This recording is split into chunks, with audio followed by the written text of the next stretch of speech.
This is Ron Garney, and you're listening to the Captain America Comic Book Fans Podcast.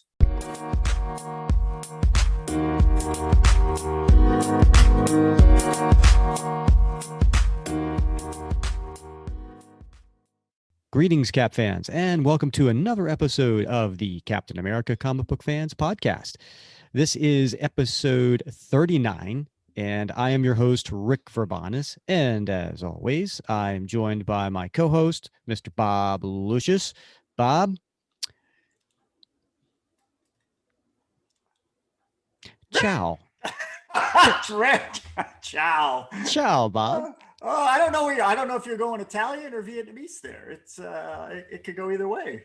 Yeah, maybe you didn't know that, right? Did you know that? Sin ciao. Well, you would know. I mean, you lived there for a little while. That's right. So, that's right. Let's go with that one. That's the one I meant. Yeah, that could be sort of a reference to that double splash page.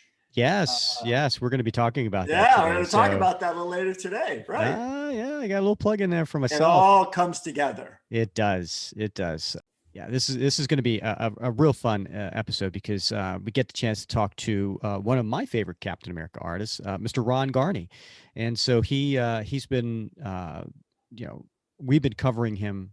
In the last episode, where we were going through his volume 1 with Mark Waid and covering some of his issues there, and then we'll be covering it in the next episode. But so it's so excited to talk to Ron Garney today. I know you've been working really hard. Listeners out there, you need to know Rick works hard to try to land these guests for your edification and entertainment. And he worked extra hard to get Ron on this show. So I hope you enjoy it. Well, I appreciate that, Bob. But yeah, it's certainly a labor of love. And we appreciate our listeners and the response that we get. We appreciate you subscribing and downloading and listening. We appreciate the comments on the Facebook message board. We appreciate the 5-star ratings when you go onto Apple. So if you haven't done that and you're on iTunes, please go in and give us a 5-star rating and leave a message there because we love reading those here. And then lastly, we appreciate our patrons. We appreciate the ones that are going onto our anchor page and donating a little money. So listen, if you feel that the 4 episodes we put out a month is worth the price of a comic book, then we would love to have mention your name as far as one of our patrons as well. In fact, one of the special things that we're doing to say thank you to our patrons is to give them the first opportunity to find out who our guests are and to ask questions. So later in this interview, we are going to get to some of those questions that have been posed by our patrons. So just as a way to say thank you to them. Yeah, that's awesome, right? And I got a sneak peek at a couple of those questions from a couple of the patrons, and they're not ones we would have thought to ask. So that's really awesome. That's great, to get that feedback and have that opportunity. And get a shout out to the artists and writers and creators themselves. Yep. And we have certainly a lot more guests in mind that have agreed to come on, and a few that we're talking with scheduling and things like that. So, you know what, the list of guests keep on coming. So we're excited for that, but not more excited than the one we're about to get to, which is Ron Garney. So let's get to that. So Bob, our next guest has been in the industry for over 35 years and has worked on so many series during that time. While he's certainly drawn about every major Marvel character, he's had runs on Amazing Spider-Man, Silver Surfer, Hulk, Daredevil, Savage Sword of Conan, Juggernaut. I mean, he also had a nice run on JLA for DSC. He's currently working on a killer series with Keanu Reeves for Boom Studios. But of course, we love his amazing work on Captain America. He's actually had 4 stints with the character. He ended Volume 1 in 1996. He kicked off Volume 3 in 1998, as well as another series, Sentinel of Liberty, in 98. and then came back to the character in 2010 with an ultimate version of Captain America. So Ron Garney certainly knows Cap. Hi, Ron. Actually, hey, I did a little thing too in AVX, Avengers versus X-Men thing, with Dan Slott too, a story, single issue story. I probably read that, but I don't recall it. I'll have to In go World and check War that II, out. where they fought the Sentinels. Oh, very cool. Well, Yeah, Ron, it was a fun story. Anyway, welcome to the show. thank you. Thank you for having me. At the end of your first run on Cap, with issue 454, which ended the first volume of the series, you and Mark had the opportunity to write a letter to the fans on the last page of the book. Yeah. And so it's early summer 1998 when you wrote this. But you said, you mentioned Cap as your favorite Marvel character, and quote, "It's never been hard to put myself up to draw Cap. He's the one single character that embodied everything I'd most admired in a character since I was a little kid pedaling my Batmobile." Okay, he's one of two characters counting Superman. I forgot about that. That said, I will spare the readers more of my grand soliloquy, waxing emotional about Cap's influence on my childhood. End quote. So can you talk a little bit more about this? Was Cap really one of your two favorite characters as a kid? And what was it like to finally draw him? You're going to force me to go into that grand soliloquy anyway, right? I am, because, us Cap fans want to hear it. Yeah. Well, it was him and Superman. Those were the two characters that I gravitated towards the most. And Batman. Batman was more the campy TV series when I was a little kid. I would watch it. It's funny how you watch it now and it's so colossally ridiculous, but as a little kid, there was something about the animation and the opening credits and everything, the Biff Bam Pow thing, and then the artwork with them flying across the screen really appealed to me, interestingly. But as far as Captain America, it's probably I probably looked at it as I could get real personal about it. Probably looked at it as everything I'd want a father to be, as a little boy. Somebody, what he represented. He was, he's just a real role model. He was a real role model type, and courageous, and and things like that. So that's probably why it appealed to me the most. Same with Superman, sort of. But that's really because it was very young. I was very young, and I had it just appealed to me for that reason, I think. And then once I got in, once I started working on samples, I had met Mike Zeck, and because of that, those were the samples I used to get into Marvel. So. Yeah, I'd heard that that was how you got into Marvel. You used Cap samples. I would love to somehow see those. I haven't. I don't. I might have a scan somewhere, but they got lost throughout the years. I don't know whatever happened to them. There were like 8 pages of it, and I think Eric Larson actually inked one or a couple of the pages or something for whatever reason. I'm trying to remember why. I'd have to ask him, but I know he inked some of it, and but I don't know whatever happened to the originals. I have no idea, and I don't even know what happened to, if I have any scans. I have so many boxes of Xeroxes and things like that it would take me a year to go through them all and find it. So unfortunately, they're probably lost to the universe. And maybe if I found them again, it would be a Dorian Gray kind of thing. And once I looked at them, all my skills would erode into nothing. No.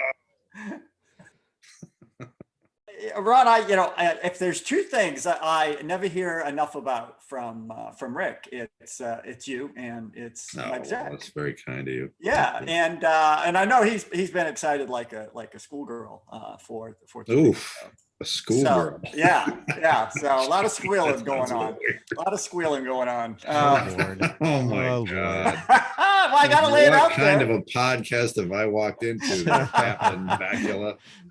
But hey, I was I was reading through the interview with you in the Modern Masters series, Oh volume gosh, 27. yeah. And it's a great interview. It's really covers a lot of It was ground. around the same time I did Ultimate Cap, isn't that 2010? Yeah, it's around there. Just a great interview. But one of the things Thank that you. really struck me was sort of the relationship that you had early on with Mike Zeck, Yeah. and how he was sort of influence on you and helped you out along the way, but also not just a professional relationship, but a personal relationship.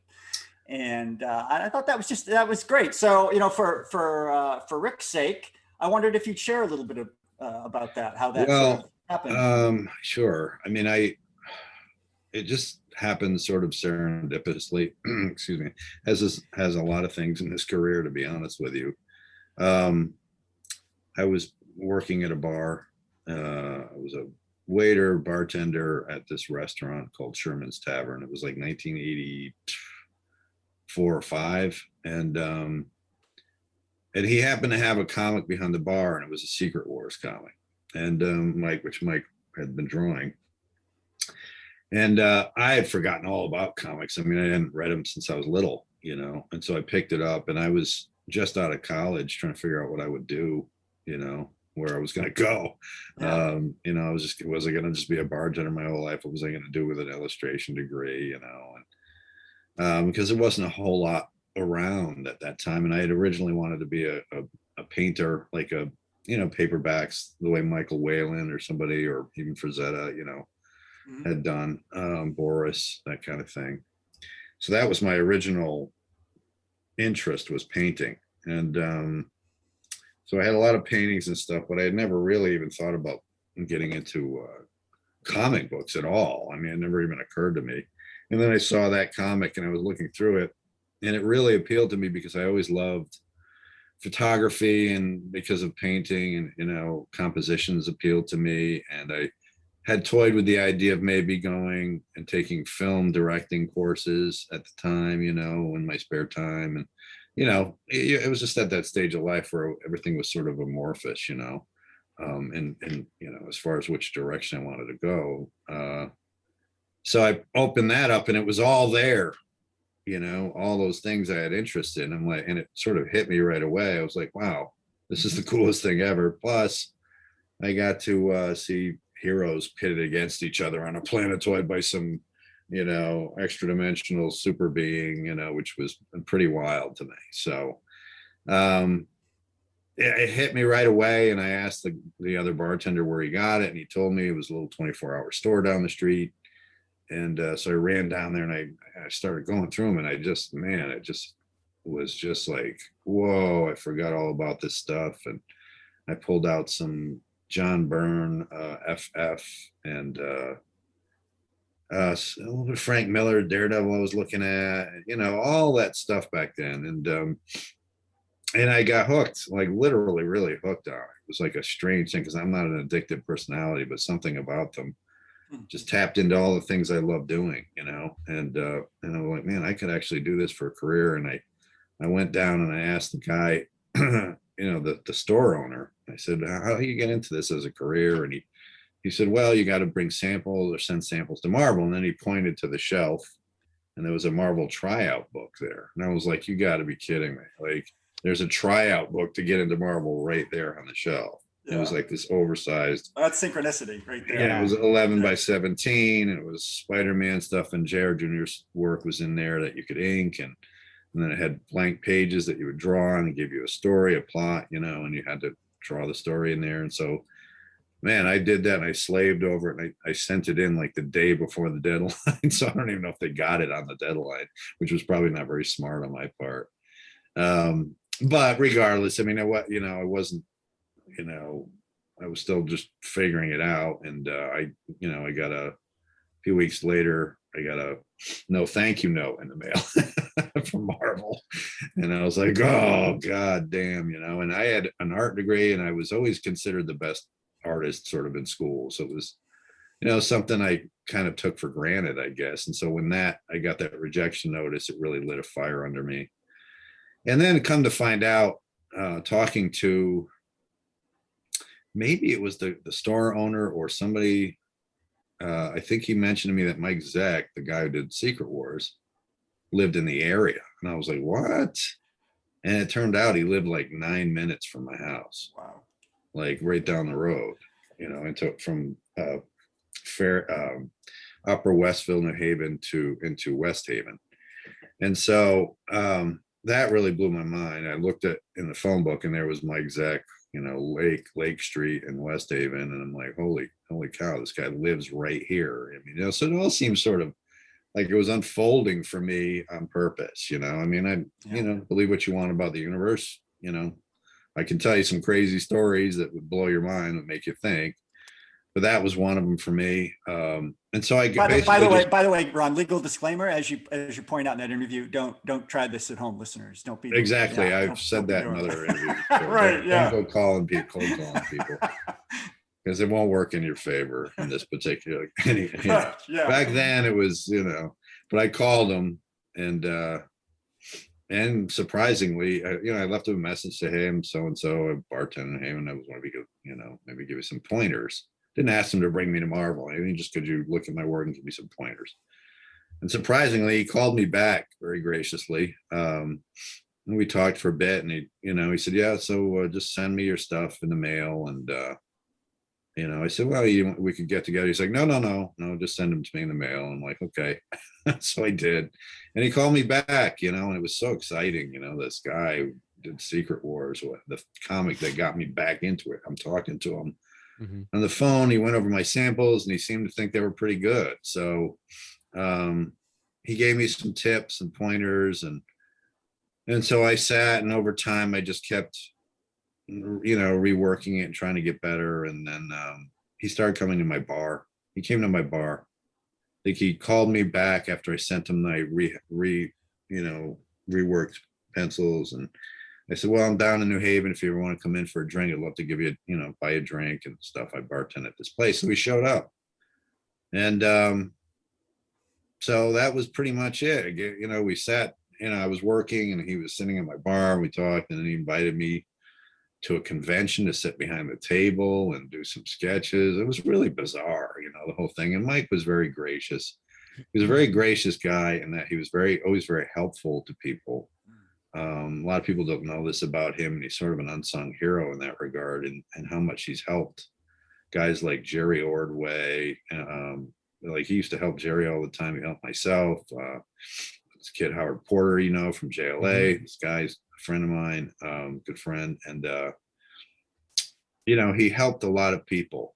This guy Mike DiCarlo was on Batman at the time, and so I was sitting with them at this little convention in Upper Connecticut, and it was just very trippy. And we played some volleyball together and things like that. And then he took off to Florida, and we lost touch, for a number of reasons. And he took off to Florida. He got married, and that was, and I'm in touch with him a little bit here and there on Facebook and stuff. So that's basically how it all happened. Yeah. Well, that's a great story. And it's nice to see, Well, he brought me in. Sorry to interrupt. I forgot to mention he when he thought I was ready, he brought me into Marvel in DC. That's how great he was. I mean, we took the train, took the cabs over to DC, and then DC offered me Animal Man right away. Like they said, can you do this 8 pages? We want to see how it comes out. So I slaved over that for the next week, and pulled all-nighters and tried to get it just right. And then they changed their mind and went with this guy, Chaz Truog, who originally they asked to do it, and then changed his mind. He decided he wanted to do it. So then Marvel called. And then, literally when we went in, by the time I got home, I had all these offers on my answering machine. So wow. First I got the Animal Man gig when I was at DC, but then when I went to Marvel and was showing my stuff around with Mike, he by the time I got home, I had calls from Ralph Macchio and Danny Fingeroth and Bobby Chase. Wow. I think it was, because they happen to like my cap samples. And so that was it. The rest is history. Just boom, yeah. I got launched into it right away. So sorry, go ahead. No, great. Synchronicity, serendipity, whatever you want to call it. Yeah. Right. Yeah. It was bizarre. Yeah. No, it's a great story, and it's nice to hear that about Mike. I as Bob mentioned, I'm a huge Mike Zeck fan, and in our Facebook group, he's part of the group as well as many other artists. And this past summer we did a vote each day, kind of like uh, what do they call that? The brackets, right? The March Mhm. Madness, right? And we did it with the Right, different right, Captain right. America artists, and he You made it did that to. on the board, you did that? Yeah. So every day it was, it was a bracket, and you could vote for this Right. artist or this artist, right? And it came down to in one conference, if you call it, it was Jack Kirby, and the other conference was Mike Zeck, and it came down to the two of them. And I reached Yeah. out to Mike to let him know, and talk about gracious, right? He said, I appreciate that, and I love the fans, and I appreciate what their interest, but I try to stay away from things like that, because anytime you shine a light on one, another is in a shadow. And I was like, wow, what a super guy, Mm, right? I mean, yeah. like, and so it's nice to hear of stories like this, Mm. and how he helped you and others, as you mentioned, get into Yeah, biz. for sure, for sure. Yeah, it's unusual because a lot of people maybe not that they don't have good intentions, but they just might not have the energy or interest to go that far with it. You know what I mean? With somebody, he seemed to think there was something in my work was pretty good. I remember asking him at the time, so what, why did you bring me in? He goes, well, he says, because your stuff didn't suck. To put as in a manner of speaking, but he brought me in at the same time. He brought this kid Larry Alexander in. I don't know whatever became of him, but so he brought two of us in at the same time and showed our work around.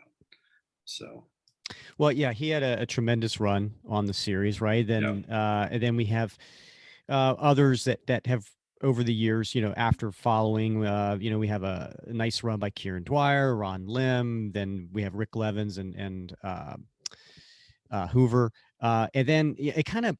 So when Mark Waid and you took on the series with issue 444, Mhm. for many of us longtime Cap fans, it was kind of like a breath of fresh air. I mean, we love Mark Grunwald and respect Sure. his long I get time it. love for the character, but it was time for a fresh take. Yeah, and And it was getting very campy and silly, and and I honestly, the art too was getting a little stale. And so seeing your art, it was amazing. I mean, it was and what a story you came in on, right? I mean, it was bringing back Cap from the brink of death.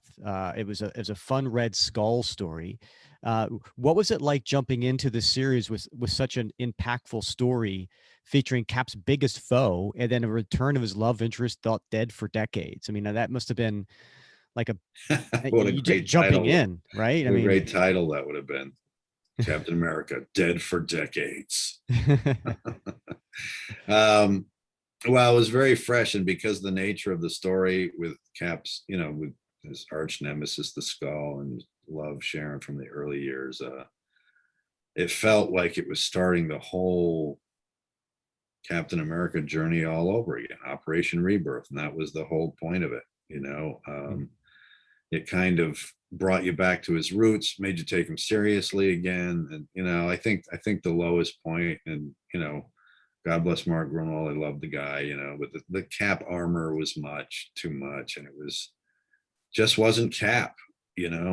Part of the appeal of Cap was even though he was super soldiered and he had the serum in him, he still did a lot with just himself and the shield. He didn't need all the extra accoutrements.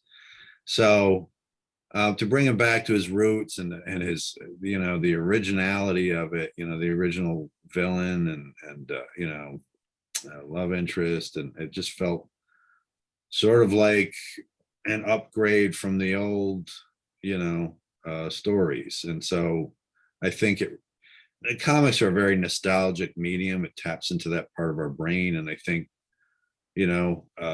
we sort of Mark, with his extensive knowledge and of the history, really tapped into that part of our consciousness, and our subconscious, and I think that was in large part the appeal. It had a very nostalgic flavor while at the same time being very fresh and new.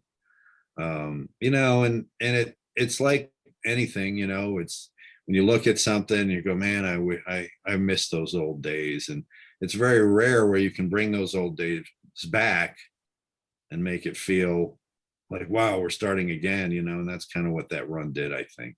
you know, and the whole man without the country thing, you know, and Mark was very good about sitting down and talking about what ideas you might have and what you want to draw. He would, you know, call up and say, hey, what do you want to draw?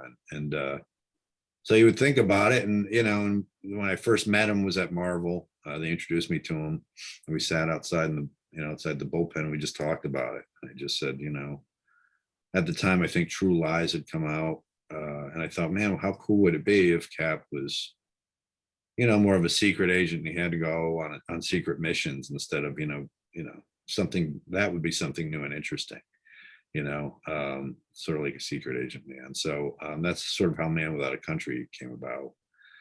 But yeah, I mean, it was, for me, it was the biggest kick because I finally had got to do what I'd been wanting to do. And I had been doing Ghost Rider and Night Stalkers and Moon Knight, and I did a couple Daredevil issues and things like that. And Spider-Man Holiday Story I had first done, was one of the first things I'd done too. But it was all more supernatural slanted, and you know, and I was willing to pay my dues, so I did those books, you know. Night Stalkers was way beyond my interest, you know, at the time, but I was willing to do it, obviously, and it was a great story, fun. It was just different, not what I like. Dan Chichester was really into sort of Clive Barker type horror, and that just wasn't what I wanted to do in comic books. So, but it was fun. But so by the time Cap came around, I felt like I finally got there, you know, to Marvel for real, you know, to do Yeah. Captain America. So And it was you mentioned like it was going back to its roots, and but it also had that feel of a new direction too, right? Because right, it was both yeah, and nostalgic and new. It's weird. yeah, and That's I why I think, think. Yeah, go ahead. Sorry, go ahead. well, I was just going to say, because one of the things that you had done that was new was the Captain America logo on the cover, right? Yeah. It had a different font. The shield was flying through it, like left to right, and Right. that was your concept, right? Yeah, I did some sketches for Ralph. You know, because right away when he asked me to do Cap, he gave me a choice of a couple different titles, and Cap, I just said, I'll do Cap right away. I was like, no, I'll do Cap. It didn't take me 2 seconds to say anything. And I had an image in my head right away of what I wanted him to look like, what I would have wanted to see in the book. And I wanted to do something new and exciting, you know. And so I just went with my instincts and have the shield cut through the logo across the top of the comic. And so I did some sketches, and then the letterer, Todd Klein, I think it was, built up a font based on my sketching. So yeah, it worked out really nice, and made it feel fresh, like you said, you know. So the visuals were fresh while the story had that nostalgic feel to it. So I think it was lightning in a bottle, sort of, you know. Yeah, and the other thing too, I thought that was fresh, even though I know 90s, you know, there was a certain style to art, right? But one of the things I noticed was you did a lot of double page splashes. And for the listeners who aren't familiar with that term, a splash page is typically one large image rather than a bunch of panels. And then a double page splash are two pages next to each other to make one gigantic image. And it seemed like many of your issues had splashes and double page splashes. Was that suggested by editorial, or just something you enjoyed doing? And if so, why? No, I'm the one who kind of kept putting that stuff in. I was just trying to have a ball with it, and Mark would write plots, and so it was up to me how to lay it out. And so I was really growing exponentially in my storytelling, because it forces you to do when you're doing plots, because it's not panel by panel like these full scripts are, which is annoying at times. You know, it's also has its benefits, don't get me wrong, but the plots force you to learn how to storytell visually, you know. And for me, it was like creating beats. I looked at the music and the tempo, and inside the panels, I tried to create a musical sort of tempo to it. And so you'd be like 1, 2, 3, 4, and then you turn the page and then boom, it's this big double spread that's in your face that kind of takes you, you know, off your feet a little bit. You know, one of the best reactions I had gotten for that was Captain America saving the Red Skull from a bullet. It was originally written as a panel, and I turned it into a big double spread. So when you opened it, cap was going left to right, and it was this huge image of him with this red skull behind him in front of a wall, Mm-hmm. And I remember getting so many notes about that, so many little notes from people, or phone calls, and saying, man, I just opened up that cap and it was amazing, that shot was amazing, that kind of thing. And that's the kind of reaction I want. Like, well, if you look at the shot that Mike did of Wolverine and Cap behind you, there's so much energy to it. And those are the kinds of things you learn from Mike, is how to bring energy into the work. And so that's what I strove for when doing double spreads. And I continue to do that for a long time. It's harder now because, again, everything is full script. So it's like I have to, wrangle the writers to try to, give me space to do those things, but it's difficult. I don't get to do it as much as I used to. So. Well, speaking of double page splash, I heard you say in an interview, you always wanted to draw Cap as someone to look up to, someone to admire. Right. And you mentioned, like, how you would do it with his chin up.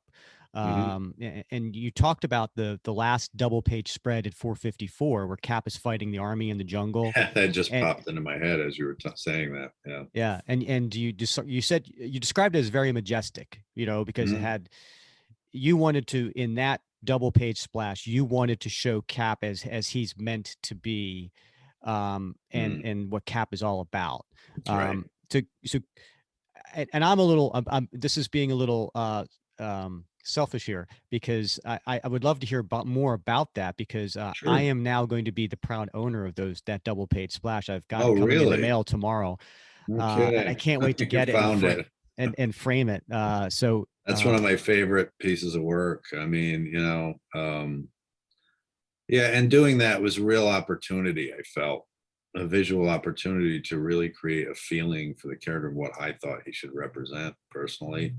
I mean, it was always Cap, and he was, and it was Cap and he had the suit on and stuff, but I wanted it to feel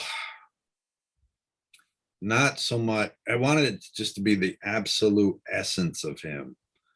And I always tried to bring that out, in the character, in the visuals. So when people looked at him, you got this sense that I had. It was always shot from underneath, like you were a little kid looking up at him, and his star was big and emblazoned across the chest. And he was larger than life, and he was, and his chin is up, and he's just so indefatigable. And he's facing off against these ridiculous odds. And but I wanted him to feel like the courage in him, you know what I mean? Like the courage is represented in the visual graphic. I don't know how to explain it, where it's not so much his facial personality, like his identity, but his inner identity, everything that you would hope Captain America as an entity unto itself would represent, as opposed to Steve Rogers, and it is Steve Rogers, don't get me wrong, but I wanted to pull out the feeling of courage and, not invincibility, but courage in the face of possible damage, and fighting for what he believed in. And I wanted all that to come through. So that was more important to me. Well, you nailed it. Thank you. Yeah. Now you mentioned Man Without a Country. So Captain America 450 through 453, which we're actually in the process of covering in our next episode. It was nominated for an Eisner Award for Best Serialized Story. In addition, you were nominated for Best Penciler, Eisner Award. And it seemed like you and Mark were hitting your stride, and then it was cut short. I mean, the Cap Volume 1 ended with 454, so they could relaunch the Heroes Reborn volume with Jeff Loeb and Rob Liefeld. How did you and Mark take that? Gosh. I kind of remember Mark calling me and saying, hey, I heard some stuff that was going to happen. And I'm like, what?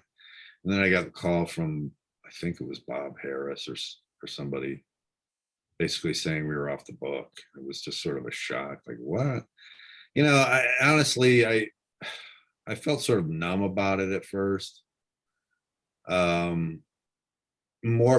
I wasn't so outraged, mostly the fans were, understandably, because I have a very business mind as well. And when they explained it to me, I'm like, well, that figures, because, obviously the shareholders and everything, or whoever, just remember the days of Jim Lee, and why aren't these books selling like that anymore? 7 million copies, and the funny part about money like that when it's being made is it can really breed ignorance through the blindness of the desire to get rich, and they didn't realize that it was all speculative, speculative market and everything, and that's why those things were selling like that. And so, and I don't mean ignorance in such a negative, make it sound so negative. I just mean that everybody was, so in such a fever pitch because those books were, Todd McFarlane's thing sold, a couple million or something. And then Jim Lee, the 7.5 million selling X-Men was just crazy, just something you never heard of. And everything was sort of, the residue of that was everywhere, and there was a lot of money being made. And, but it blinded people to the reality of what was going on, and people just jumped in trying to get a piece of it, and so in the meantime, what ended up happening was they cut off their nose to spite their face, sort of, and came in and, and started marketing everything with 100 different covers and things like that, and bagging them, and, and then it just fell through, the weight of it fell through because they weren't worth anything, So the whole industry tanked because of it. It was like a bubble, like anything else. It's like a real estate bubble. It was a comics bubble. And so that's basically what happened. And I think I was more, I understood it more, why, they were scrambling to try to get those sales back. And so they would go to the guys who sold that before, like Jim and, and Todd, or Jim and Rob, I mean. So while I was really disappointed, I wasn't outraged like all the fans were. And so I was actually pleasantly surprised at how outraged the fans were. And so, yeah, but I mean, I did express my disappointment, but Marvel offered me anything I wanted to do, and I didn't know what I wanted to do. So I chose Surfer because I love the character. I just thought it was cool. And I always liked it. I remember the cover with Surfer with, Thor versus Thor that John Buscema drew, and that stands as my favorite cover of all time in comics. So it was my chance to do, get on a character like that, So I like the Surfer's nobility, which, is what I liked about Cap too. So anyway, so that's basically how it happened. And then it came back around, and it was just sort of distilled at that point, because there was so much surround, and then Wizard magazine came into, it was big, and it just distilled the magic potion that it was the first time around, and unfortunately Mark didn't go with his first instinct, which I thought he should have. I thought it was a mistake on his part, but he called me and he said, hey, I have a great idea. I think what we should do is when we come back, we should just have Cap on a bullet train and just write now back to our story, as if. And for me, I thought that was brilliant, and it should have happened. Brilliant in its simplicity, because it would have put us back in the mindset of where we were, rather than having been this interruption. We could just pretend the other stuff didn't happen and just get right back into it. However, that's not what Marvel wanted to do, and that was a mistake on all their parts, I thought, because I was like excited. I was like, that's brilliant, because I know in my head it put me back in the frame of mind to get right back into the adventure. And that's, for me, what I always thought Cap should be, as an adventure, just as much, like the secret agent adventure, that kind of thing. And that was part of the fun I had drawing, going to different countries and, and going on these exploits and things like that. Not necessarily always fighting some science fiction Nazi or whatever, but just going on an adventure, and on these exploits. But so when we went back and the second time, it was to make a political statement about the westernization of Japan, and So while it was a good story and I killed myself doing it, I tried to draw every single character in Tokyo. Yeah. But I just felt like it was a little bit flatter, and plus everybody had so many expectations, and there was a bunch of time in between our run and what had come with Heroes Reborn, and so it just felt distilled and flat to me. And then it wasn't long after that more stuff happened on that book. So yeah, that's how it went. So yeah, volume 3 had a cover date of January 98, right? So Yeah. you were on the first 5 issues, and then you did the cover to 6. You then left that series and you helped launch Captain America Sentinel of Liberty, which had a cover Right. date of September of 98. Right. And you were co-plotting with Mark Yeah. Waid for the first 4 issues. So why did you leave the first series? Was it to have the opportunity to co-write? No, that was more of a consolation prize because they took me off it. My personal point of view on it, and I don't know 100% the reality, is probably all true, is that once a book becomes popular and hot and things like that, everybody wants the hottest guys on it, and they asked Andy Kubert to do it. So, and Andy was certainly, I love Andy, and always loved his work. There's no slam on him, but I think he was more evolved than I was. His father was Joe Kubert, and you could see all of that in the work. It was very evolved and cool to look at and things. And I just think that the fans wanted that more than they wanted me. And I think Bob Harris liked Andy's work, and Mark liked Andy's work. And so they kind of just were like, well, Andy wants to do it. And so, but we can't do this to Ron. But they did. They took me off it. And so they offered me Sentinel Liberty. We're going to launch this other book. We really like you on that book to launch it. And they try to make it seem like, oh, it was this new exciting title. But it wasn't the flagship title. And I felt like it was a demotion. That's how I felt about it. I'm not going to lie about it or spruce it up. That's how I felt. That disappointed me more, actually, than being taken off it the first time for Rob and Jim. Because that was a little more understandable, I guess, to me from the shareholders' point of view. But this time around, I felt like it was really shitty. So, and it was a blow to my artistic ego, I guess, somewhat, if I'm being honest. Sure. I mean, look, I'm not crying the blues about it. It just happened. It's the way it is in this business, like I said. But this time, when that happened, I was more really disappointed than the first time around when we were taken off, Mark and I together.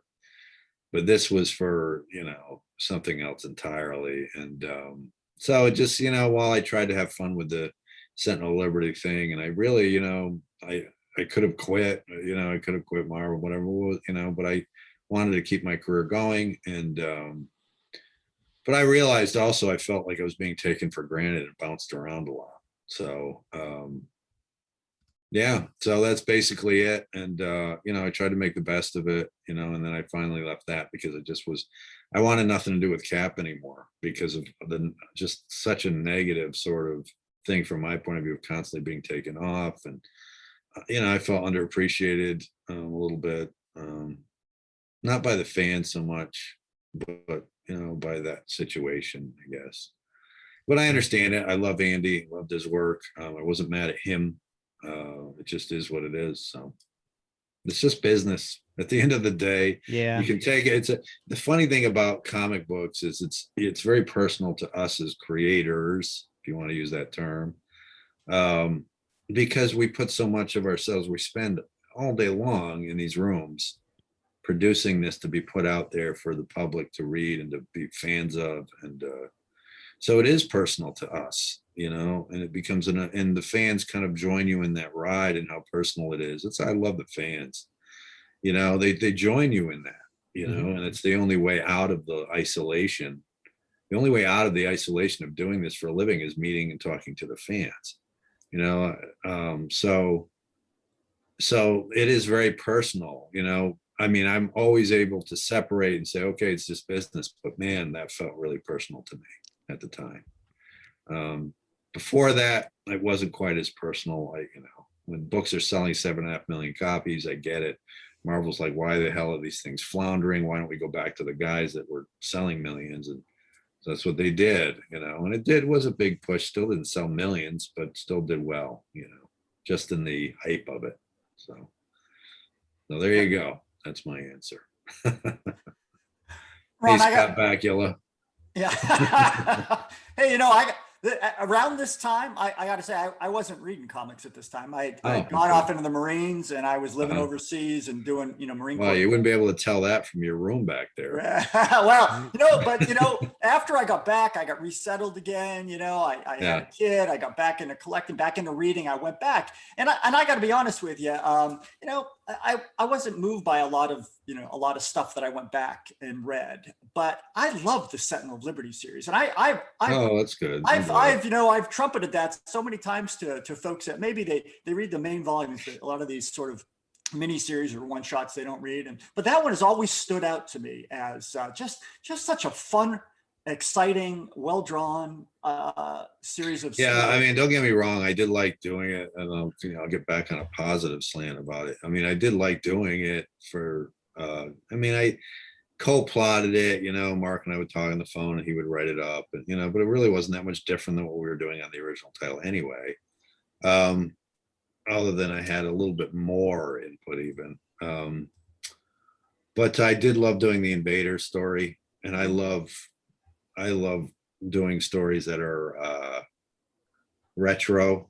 I love Westerns. I'm a big spaghetti Western guy, Clint Eastwood, that kind of thing. And so I love no matter what you say about World War II, it was really the designs of everything were really cool to look at, very creative designs and everything, and all the planes from every country. They're just really, I was a huge fan of that stuff. I always had model planes and things, the Spitfire from Britain, and all these, and then the Stuka dive bombers and the Japanese Zeros, and they're just such cool designs. So as an artist, it was just fun to draw that stuff. So I did have fun in that regard, and it was fun to draw Prince Namor for the first time, and and the whole crew of the Human Torches, and so it was fun. Yeah. Don't get me wrong, I really enjoyed that part of it too. But I knew, unfortunately, I think the acerbic nature of how it all happened, I think still was there in me, and I just wanted to move on and start something new and fresh, and just get away from the political sort of volleyball that book was. So well, one of the things I really enjoyed was this idea of the isochronic stories, stories between the stories, and I think that's what made that series really appealing, and the writing appealing to me. Yeah, for sure. So Ron, to your point about moving on, you then kind of go on to Amazing Spider-Man and have a nice run. Well, not immediately, but you were on Spider-Man. And so in 2007, when you were penciling the series, there was an issue where Cap guest stars during Civil War crossover. Sure. Yeah. And this has since become the famous speech, right? Where it's no matter the odds or consequences, when the mob and the press and the whole world tell you to move, your job is to plant yourself like a tree beside the river of truth and tell the whole world, no, you move. And so this has been, for Cap fans, a lot of Cap fans go back to this quote many a time. So after being away from the character at this point for like 9 years, was it fun to draw Cap again? And did you have any idea that this scene would become as memorable as it has become? Yeah, I mean, I did think it was a memorable scene. I mean, you can never predict those things, but I definitely thought it was memorable. And for me, again, it's drawing Cap. So, it was like putting on putting on the old costume in a way, and having fun drawing Spider-Man is two different characters. So, I was visually approaching Spider-Man differently than I would approach Cap. So it was fun to put that, bring that sensibility and mix the two in the comic. But yeah, I mean, I had a sense that, it was a good line, it was, very brilliantly written, and and I tried to create that feeling again of Cap, where, you know, Peter was sort of at an angle from underneath him, like a little Right. kid looking up at his dad. And that's always how I tried to approach the characters. Like, we, you know, from our angle, Cap is somebody who's always a father, and that, you know, not literally, but that's what you would want that person to be, you know. Yeah, so for sure, I do think I remember thinking it was a memorable scene, but I didn't know how much it would stick in the lore and the consciousness of the fans. So we have a few questions from our fans that are not. Oh, We have a few okay. questions of your fans from our listeners that just they've asked us. So James Foley asks, as a retired submariner, he was worked on a submarine for a while. The issue I most remember from your run was Captain America #2 in the story from 1998. And I I found know it what he's going to ask me. really okay. He says, I found it really exciting to read a story based on a boat. I was curious about the artistic decision to have the supporting character, the XO, be a woman. It was discussion topic in the Navy, but still very far off. Women did not serve on boats until 2010. So I guess he's asking what part of was there a part of the decision to make the character a woman? Yeah, that's not where I thought he was going. No, I honestly, I didn't even think about it. You know, to me, it was just part of the story, and I don't recall it ever being at the forefront of the conversation of why it was a woman, or it was some statement being made. And I do think that's how those things should be handled. It should be handled as if it just is, you know, and that's the way things are meant to be, or whatever you want. But I don't recall any conversation pointing in that direction, you know, as if it was a deliberate decision. It might have been on Mark's part or something, you know. But yeah, it's one of my favorite issues anyway. I love drawing the submarine. I was a huge fan of Crimson Tide and Hunt for Red October, and I thought it was fascinating, the idea of how he was going to throw his shield around. I think that actually happened because I mentioned to Mark it would be fun to see Cap in a submarine. That might have happened from that conversation. Was that the question you thought he was going to ask? No, I made a huge mistake in that, and then the insignia I put on some of the uniforms were petty officers.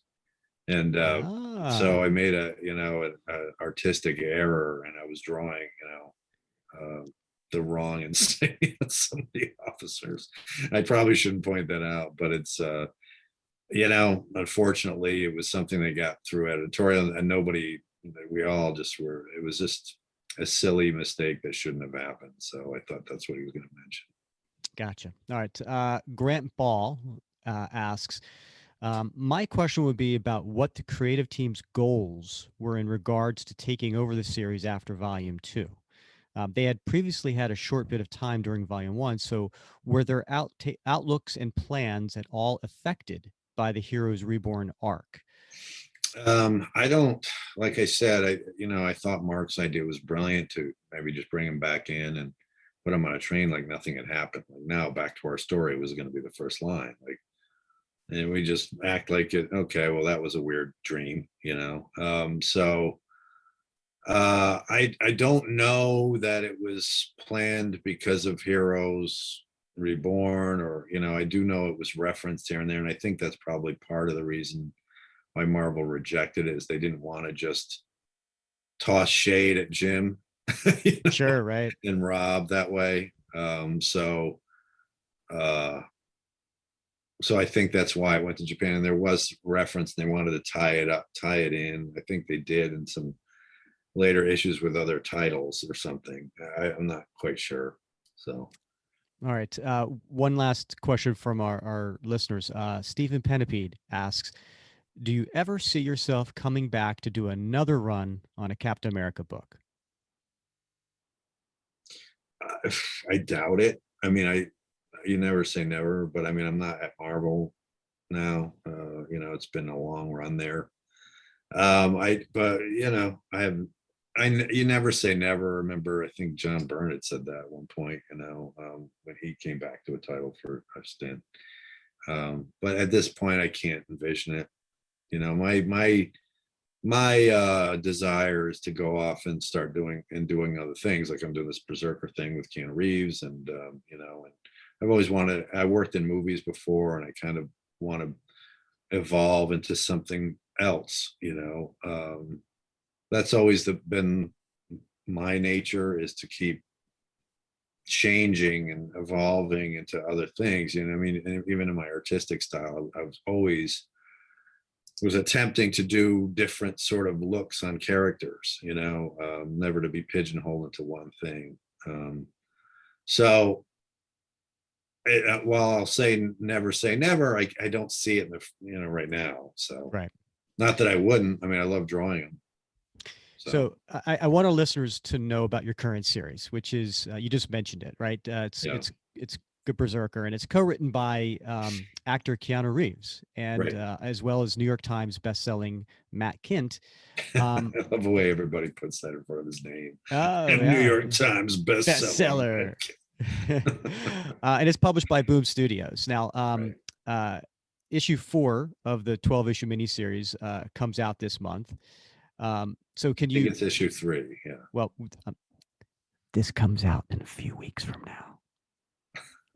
This podcast comes out in July. I see. Okay, yeah. so Okay. it'll be that. Yeah. Okay. So can you tell the listeners more about the series? I like the way you whisper to the microphone, as no one would be able to hear that. You want me to tell you more about the series? Yeah. Well, where do you want me to begin? At the beginning, how it all happened, or how do you want? Where do you want to hear about it? Well, you know, I guess for the listeners who don't know much about it, what? Okay. Well. So yeah. Yeah. I'll just and start of course, you know, you hear Keanu Reeves and your ears perk up, and you're like, what? Yeah. Well, that's pretty much how it happened. So I'll start from the beginning. I was working on Juggernaut with Fabian Nicieza, and which I loved doing that book. It was a gas to draw him, and working with Fabian, who I've known forever. But you know, COVID happened, and you know, Marvel closed up shop for a short time, and my contract was up, and I wasn't sure what I wanted to do, but I knew I felt like it was time for me to move on. I'd been there for so long, and I felt stale, and I felt I just wanted to grow or just do something else. Maybe pursue another career round with somebody at Image, or I just didn't know. And I was going to just do commissions, and maybe just be an artist, and, you know, do paintings again. I just didn't know what I wanted to do. So I just knew I didn't want to jump right into another big thing, or, you know, and so I wasn't going to renew my contract. I don't know if Marvel was going to renew contracts. I think they're revamping that whole aspect of their business. But so during that time, I was working on Juggernaut. I got an email from Boom Studios, and from this guy, I think it was Philip, and he said, "Hey, we were just wondering what your availability is." And I'm like, "Well, interesting. I'm finishing up Juggernaut, and then I'm not sure what I'm going to do." He said, "Oh, can we talk on the phone?" I'm like, "Sure." You know, I had no plans to really get involved in anything, but I said, "Sure." And so they called up, and he said, "Listen, we're doing this book with Keanu Reeves." And I was like, "Oh, the movie star." I mean, obviously, how many Keanu Reeves are out there? And I'm like, "Okay." And my first instinct was, it was a branding thing. Like most people thought he would just put his name on something, and they're, you know, Keanu Reeves Shatterstar, whatever it would be, or Berserker. And so when they said, "Well, he really loves your work," and I was like, "What?" I said, "Well, I didn't hear that from him," thinking, you know, kind of joking, sort of bluffing them, you know, and whatever. So they said, "Well, listen, can we talk more about it? Can we do a Zoom meeting on Wednesday and just talk to you more about the project?" I'm like, "Yeah, sure." So Wednesday comes, I go and press the Zoom button, bing, up comes Keanu Reeves staring at me. So it was really weird. You know, I'm just staring at him like, "Hey," he's like, "Ron." And he's like, you know, talked. He said, "I've been reading, I'm on a Ron Garney bender this weekend," or something. I forgot what was said exactly, but stuff along those lines. And the other guys from Boom were there, and, you know, we just talked about the project and, you know, what they wanted to accomplish with it. And he told me the whole backstory, but I was just sort of, it was really trippy, you know, I'm sitting there talking to that guy. It isn't now. I've talked to him enough now, and we've Skyped personally with each other. So now he's more like a buddy than anything. So I've gotten over the trippy nature of that, that it was at first. So, yeah, so that's how it began. And now I'm actually finishing up the 4th issue. So, which will be coming out when this podcast comes out next month. So yeah, so that's where we're at with it, and I'm having a gas doing it. I honestly I was gonna say no when before the Zoom meeting. I was just like, yeah, I just don't want to get involved. I'm leaving Marvel, and I don't even know what I'm gonna do. And then bang, Keanu Reeves pops up, and it's like, what am I gonna do? Say no, sorry, I'm not doing this book. Yeah. And I did like the character a lot. That was the most important thing, is I really did like the character. I love the nature of it. The violence is even artistic in its own way. And I try to approach the visuals like a violent symphony, like a conductor of a violent symphony. The sweeping motions of the every violent blow moves into the next panel, and it just feels like very and it's a very epic story. It spans across, it's an 80,000-year-old guy, and it spans across these obviously eons of his life, and because he's basically born of a god and a woman, and so it explores that whole how he copes with being that, and how he can love, and how he copes with being what he is, and how, and he wants to be able to die. He doesn't want to die, but he wants to be able to die. And so it encompasses all these sort of emotional, ethical, moral, spiritual dilemmas within a character that would be that old, and who he is and where he comes from. So it's a lot of fun, and we're having a ball doing it. Matt's a great writer. I mean, he's basically ghostwriting for Keanu. Not really ghostwriting, but they sit and Keanu acts it all out, and Matt takes notes and everything, and writes it down, and it's so it's probably the first time I've come onto a title where it feels like lightning in a bottle again, because it sold so well, and it's doing so well, and it's this, we've all done. We've gotten great reviews, and the industry seems to really be absorbing and loving it. It felt like a shot in the arm that the industry needed. So yeah, so I'm, it's great being a part of something like that. Yeah, the series, it's a big hit. I mean, number one's gone through, I think, 4 printings. The other issues, multiple printings. Yeah. Speaking of multiple covers, there's like 30 of them or something. And you're right. It is quite violent. It is, yeah. I don't know if if Keanu during his Garney binge was reading Savage Sword of Conan, or I think he was. I think he read that. He read Men of Wrath. Men of Wrath is very violent. And my style that I've evolved sort of into for these kinds of books is very raw and gritty, and I'm using a lot of open black and white, a black and white relationship. People have compared it to Miller, which is obviously flattering. And, while I can see that, I mean, it's, there's other influences in there as well. That I guess, I mean, I'm not really thinking about it that much. I'm just drawing it the way I see it, what comes to my mind, and my visual when I'm drawing it, things that pop up that I want to keep, or things I want to eliminate in the work, so it is what it is. And, but it's very raw for sure. Just like those other books. And you're doing both the pencils and inks, and so it's for those who aren't familiar with Ron's recent work, where he's inking his own pencils. It is. You mentioned your style, changing over the years. It's very strong, and so I highly recommend for people to check this out. Yeah, if you have the stomach for it. There's some stuff that happens in the book that's pretty brutal. I don't know if you read issue 2. No, not yet. But oof.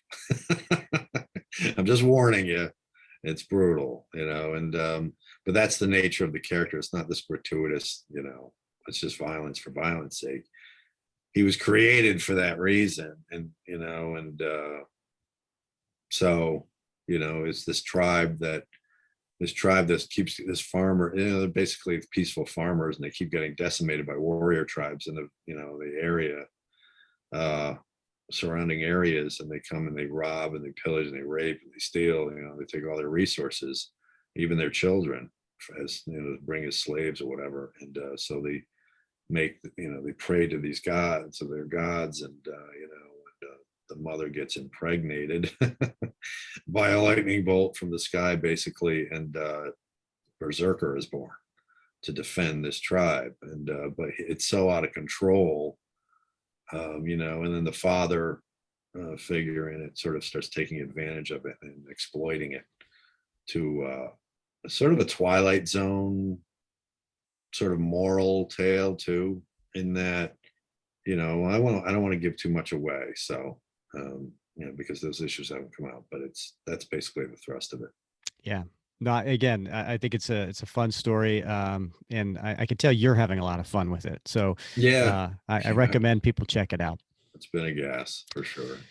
So Ron, thanks so much for joining us. It's been a great conversation. It's a real thrill. I tried to. I hope I kept my schoolgirl in, my inner schoolgirl, being giddy here. So well, every now and then I saw pigtails growing and then retracting, and your little skirt appeared on you, and so it was kind of weird. It's a good thing this is just a podcast. There's no visuals. All right. That's right. Yeah. All right. Thanks again, Ron. We appreciate it. That's right. Thanks, guys. I appreciate it. Have a good day. Be well. All right. All right. That was a great conversation with Ron Garney. And I hope the listeners enjoyed that. A lot of good insight and some backstory on some of the work that went behind the art that we love so much by Garney on many of the Captain America series that he did. So that was a lot of fun. Yeah, I mean, just a genuine, sincere guy who doesn't hold back, right? He just tells it like it is, and I appreciate that. I mean, I appreciate sort of the calling the balls and strikes, really telling us how the plays went down and how things unfolded. I mean, it's just really you get a real glimpse of behind the scenes, right? And that's interesting for guys like us who only see the surface level. Yeah.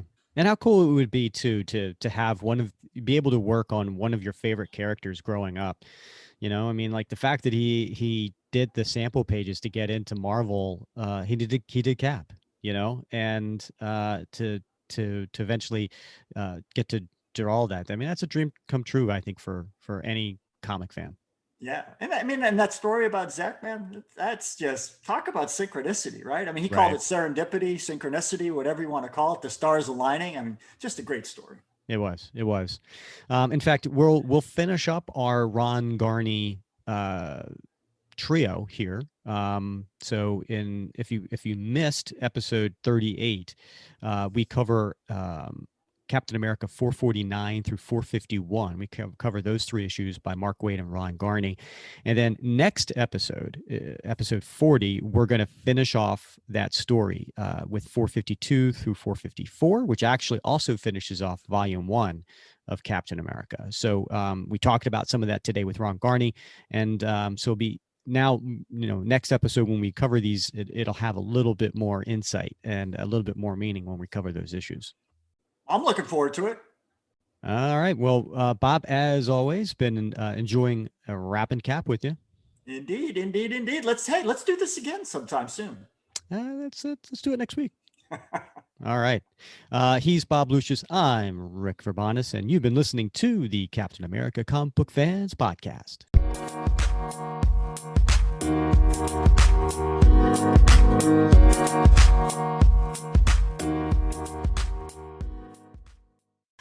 Well, you look like a cross between George Clooney and Scott Bakula. People tell you that? It's funny. I had a student tell me the George Clooney one earlier this week, and I was like, See, you there need you go. to move I've up been to the told front that of the myself, glass. actually. Yeah. Definitely a cross between those two guys. All right. You know, could be Ron- Hey, a worse. movie star. What are you doing this for? Rod's been full of compliments. He thought I was 20 earlier. Well, I'm being honest. I'm not. Oh, You know, hold on. Is this any better? now you don't. Yeah. That changed everything.